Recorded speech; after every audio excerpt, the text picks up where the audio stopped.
Hello, I'm Sean Nittner, the Director of Projects for Evil Hat, and this is the State of the Hat for July 2026. As you might be able to tell, I am on location. So that means I've got a different mic and camera, and I also have a little kitty friend who might make an appearance or at least be overheard during this. This is an exciting month for Evil Hat. We've got a couple new releases coming out, as well as some product updates and a charity bundle that we're running. And for me personally, I just started the Blades in the Dark duet game with Judd Carlman.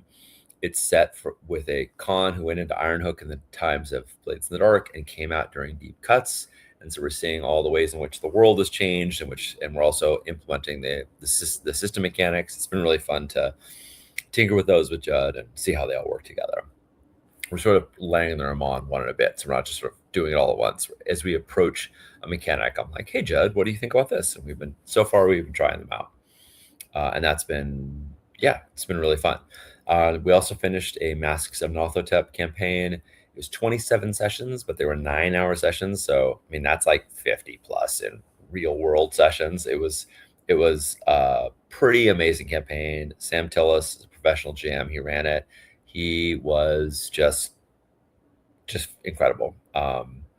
Fantastic campaign. And this weekend, I'm going to start running In a Wicked Age. It was on our shelf as a game that we had owned for 20 years, never played, and now I'm going to fix that. So, Vincent, coming for you, In a Wicked Age. I don't know. There's a better way to say that. But yeah, I'm excited for that. But that's just me. You care about what's going on with the hat. So let's see what's happening on the hat. Let's get this all dialed up. Oh, I got my slides out of order. All right. Being remote sometimes has complications. Umdaar is doing fantastic. It's been out for a month and it's still in the top 10 list in drive-through, which is fantastic. Thank you all so much for your support with that. A couple of cool things have come out of that. One, it's reached platinum bestseller, which means 1,000 paid copies have been purchased, which is awesome. And two, we have recouped enough of our costs that now we're able to prepare it for print on demand, which means a proofing run that Gabriella Rincon is doing. And once she's done with the proof, then we'll apply all the changes to layout. And once the changes apply to layout, then we'll do a POD proof. So I'm guessing 2 to 3 months, because it's a giant book. But I'm really excited about you being able to hold this cover in your hands. Lauren Colt did the art for the cover. Tazio and Enrica did the interior art. I just want this giant, massive book to exist in the physical world, and soonish it will. So really excited about that. Also, Mystic Marginalia is available now in digital and POD formats for Monster of the Week. I think I've talked about this several times in previous State of the Hats, but we've got zoomed in, zoomed out combat moves, tons of tables for making mysteries, the Abandoned, the Ensemble, the Elemental. Great stuff available now. Okay, here's the exciting thing. Here's the one of the July releases. Don't Rest Your Head. It's not quite the 21st anniversary edition because it's the same edition, but it is its 21st anniversary. But it's been out of print for ages. It's now back available in print in POD format, so you can get a copy of it, and it is coming to Roll20 very soon. It was actually going to be out now, but we discovered a few glitches. Nothing really with the Roll20 system, just in our setup. And so we're fixing a few things. We're releasing it very soon, but probably in the next couple days, the Don't Rest Your Head Roll20 module will be available. And this is extremely cool because one of the reasons why it hasn't been out till now is that the conventional Roll20 die roller does not work when you need to compare not just what you rolled, but like what kind of dice rolled the highest. What dominated? Was it pain? Was it discipline? Was it madness? Was it exhaustion? And all of those things really matter and Don't Rest Your Head. And we didn't want your experience to be having to make multiple dice rolls, or having to we have a kitty visitor, which is perhaps going to change things. No, we don't. Okay. We have a kitty who's curious, may or may not show up on camera. we will see. May or may not step all over this keyboard. We will see. But we really wanted the Don't Rest Your Head experience to feel like it is the table, where you grab all these dice, you throw them on the table, and you see what you get, and you compare all the results, and everything is right there in one place. And Fred has designed an in-sheet roller, meaning it's a die roller where you kind of assemble all the pieces on the character sheet itself. Check it out. When it comes out, you're gonna be really, really impressed, I think. And you can play your favorite jaunts into the Mad City, and tangle with the Wax King in Roll20. So super excited about that. You can get the print, sorry, not the print, the print on demand and the PDF right now. And who knows, maybe by the time I release this, or a few days later, you will be able to get Roll20 as well. Exciting news. 1,000 Arrows, another release that's like an announcement / immediate release, and that is that 1,000 Arrows by James Mendez Hodes is going to be re-released. Evil Hat has partnered with James to release this. It's been out of prints for some time. Fred Hicks did a really lovely layout treatment, added some, since the book has like a few color images, but it's mostly black and white, he added some color elements to the layout so that it feels more sort of cohesive. There were a couple little corrections in it that were made. If you own 1,000 Arrows already, this is not a materially different product. There's just a few corrections. But if you missed it originally, this is an amazing book, and it's going to be available on the 21st in both POD and PDF formats. Very excited for 1,000 Arrows to be back, available again, and part of the Evil Hat roster. Love working with Mendez, and this game is fantastic. Takes place in the Warring States era of Japan, and you play samurai who are beholden to many duties and responsibilities, and many passions as well. So check it out. Next up is Deep Cuts. We have all of the limited edition, or not limited edition, sorry. It is limited edition, but that's not the word. All the add-ons that were part of the crowdfunding campaign, including the limited edition, the Red Ledger, the Dustfall maps, the Cutter's deck, and the Deep Cuts limited edition. Those are all available on the Evil Hat website right now.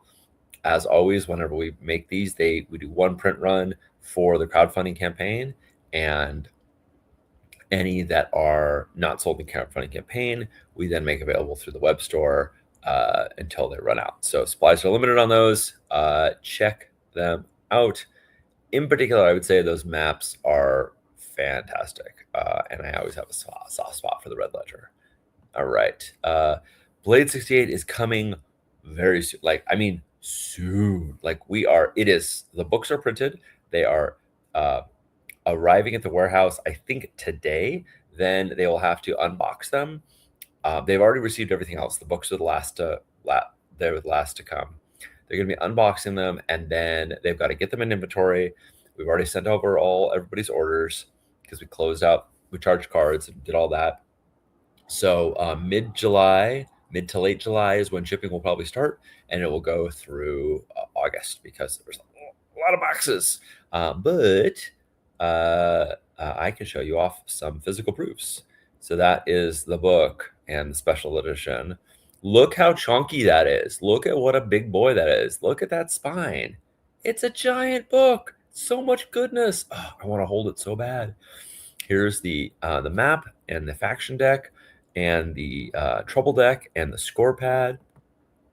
There they are. Apologies, these photos are not professionally taken. These were in-house photos just taken to make sure everything looked all right, as we got proof copies. So these aren't marketing images. They aren't all dolled up, but you can see how we sort of scattered them out and look through them. Here's all the faction cards. Oh, I love the business cards so much. Here's the player gazette, little handout you can give to the players. Oh no, did we miss the map? I guess we missed the map. You don't see the fold-out map in in there, but the fold-out map is a giant A0 size. It's like if you happen to be an old like me and you remember actually having maps in your car from AAA or somewhere else, This is a incredible roadmap to Dustfall. It's so detailed, it's so lovely. You can fold it out and just reveal the part that that you happen to be in at the time. You can lay out the whole thing and cover your whole table. You can put it up on the wall. It's just incredible. All right, Designers and Dragons is also coming really soon. So many things. It is finishing printing, and then, the books are finishing printing, but the shrink wrap case has to be made after the books are all done. So that's taken us some extra time. I think I mentioned this before. These will be delivered to backers in September, which is 2 months later than we were expecting, and that is entirely because of this case wrap nonsense.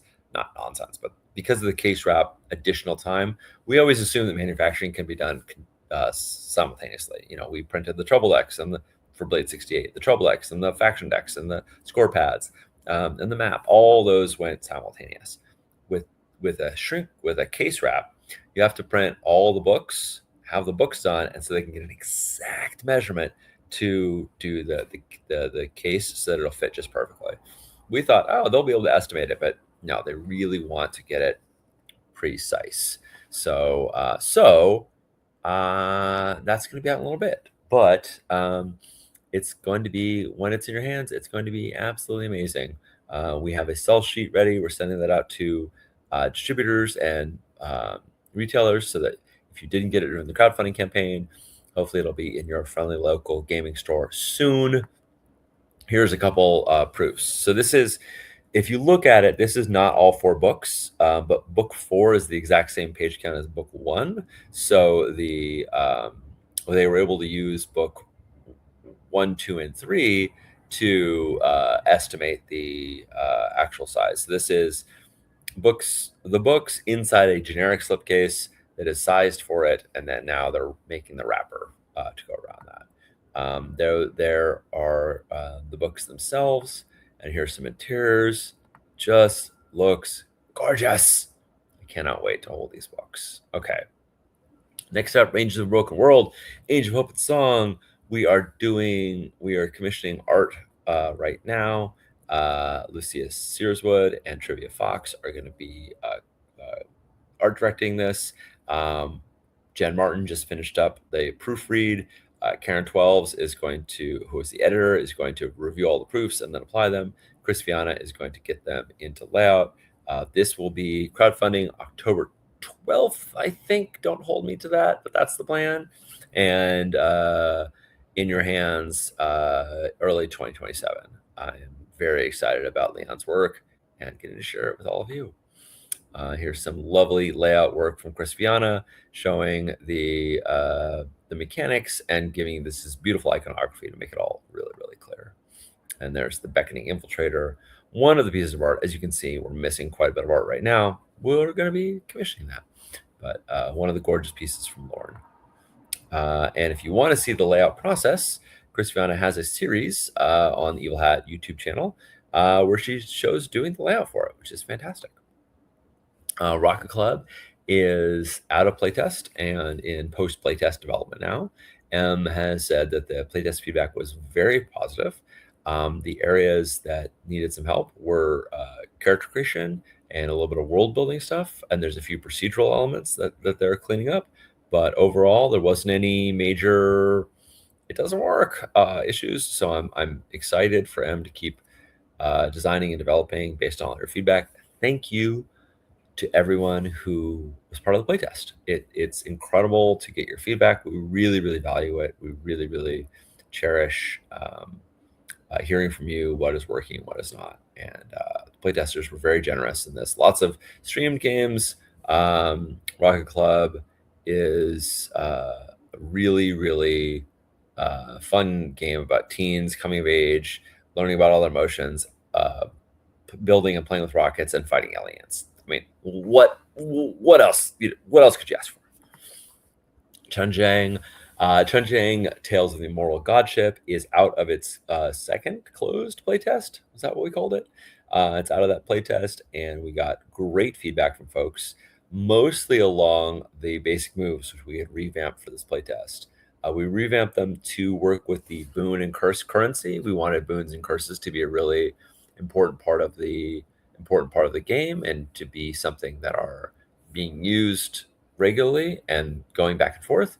And the core currency was great, but the way they integrated with some of the moves was awkward or slow or confusing.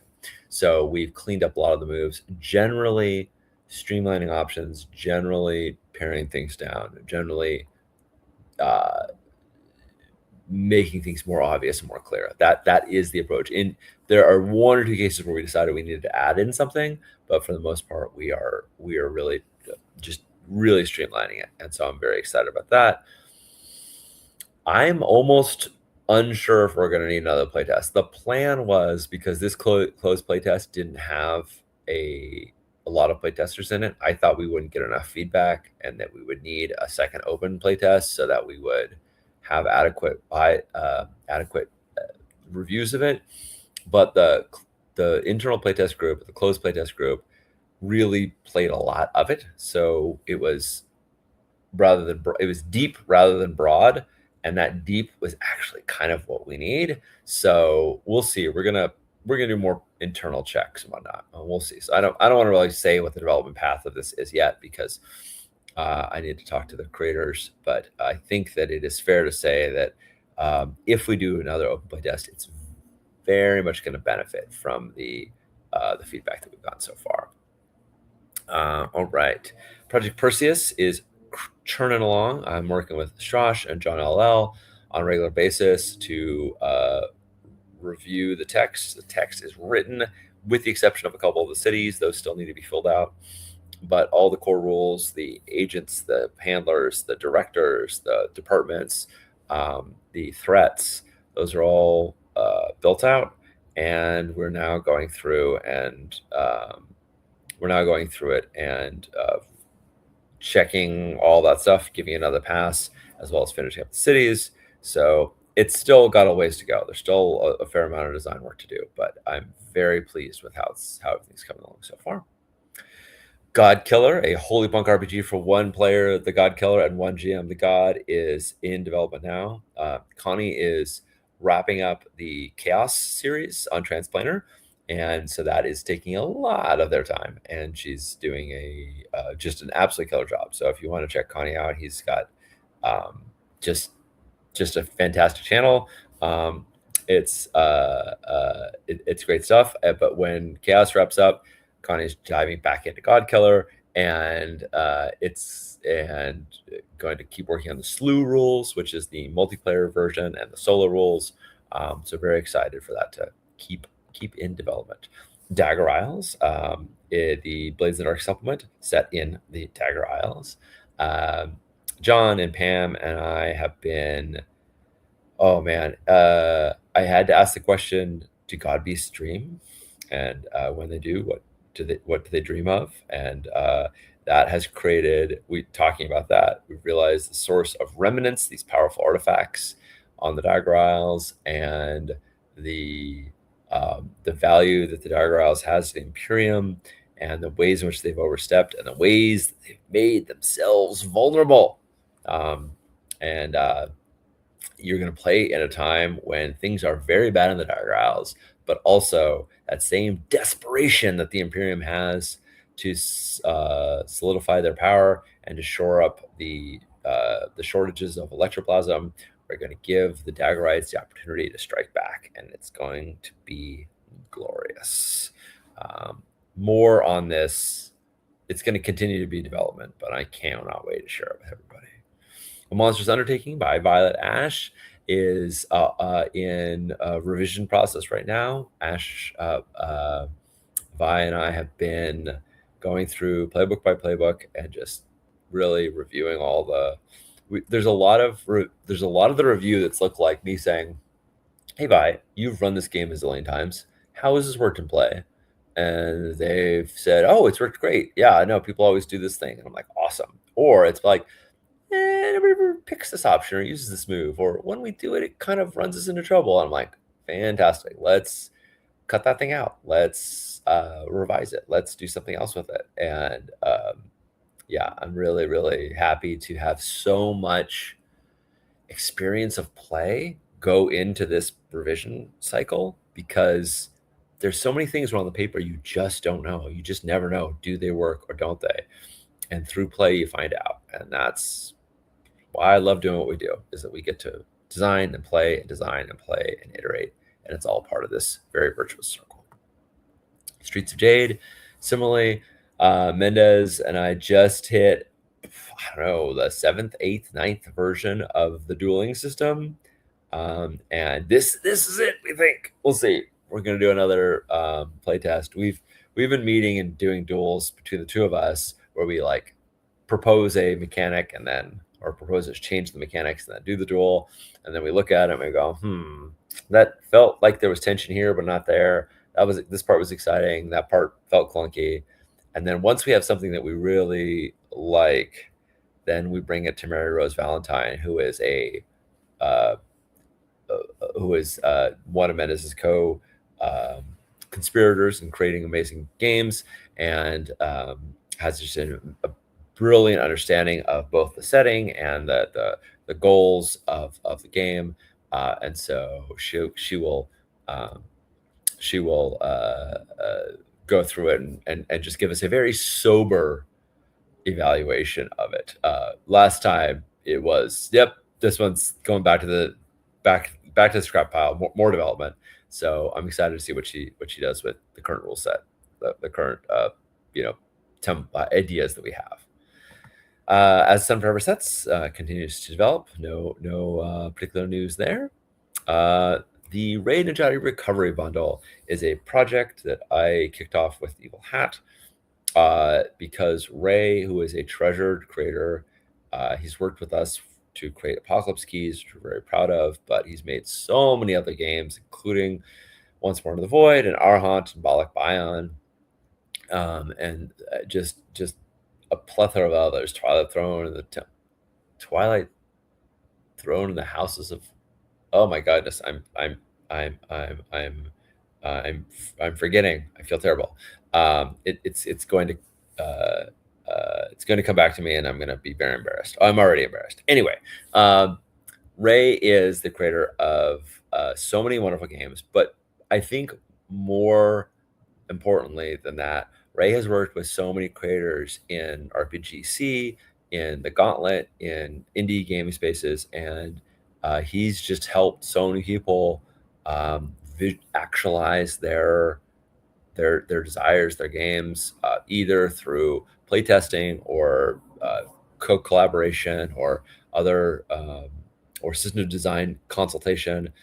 He has just been a absolute bedrock of game development for many years.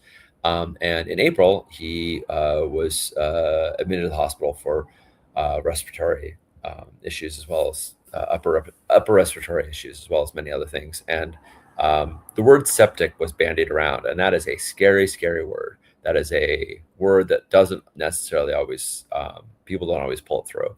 But he's out of the hospital and he's in recovery, but the hospital bills are very expensive, and the recovery is almost even more so because at this point, it's really just up to Ray and his partner Matthew to cover all the bills for the nurses, the techs, the tests, the prescriptions. This bundle includes several of Ray's titles, but plenty of other amazing titles like Brindlewood Bay, like Defy the Gods, like Raccoon Sky Pirates, like Space Post. There are so many good titles in this project. It's $25, and all of that money goes to Ray to help with recovery. We've raised a little over $5,000 already. That's great. I'm really hoping to get it to 10 by the end of the month. I think we can do it. I really want to support Ray in this time of need. So please head over to DriveThru, check out the Ray Nedjadi Recovery Bundle. I can't imagine there isn't a title or two on there that you're like, oh, that's worth it, just right there for those, and everything else is bonus, and it's going to be a really good cause. So thanks to everyone who has supported already, and thanks to anyone who sees this video and then goes over there and clicks it. And finally, the conversations with creators. series. I talked about this the last 2 times.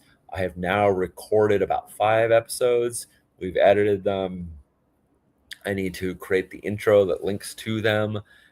So there's several more pieces to make, but it's been really, really fun. I'm really, really thankful to Eagle Hat for sponsoring me to do this and making this whole series possible. So that's it for the hat. I feel like it would be unfair not to not to let you all see this precious baby that has been walking around in front of the screen. So really quickly, there's that man. There's that little sleepy boy. And yeah, that's very professional camera work there. All right. Thanks everybody for watching. Sorry this month was a little rougher than usual, but I'm very excited about the things we're releasing, games we're playing. Let me know what you're playing. I would love to hear what's exciting you, whether it's Evil Hat or otherwise. As you know, I play games. I play all kinds, and I hope everyone else does too. So until next month, that is the state of the hat. Oh wait, that's not how I end these things. That is the state of the hat from here out. But till next time, please take care of yourself. And if you have any spoons, anything extra, please take care of someone else you love as well. Take care, all.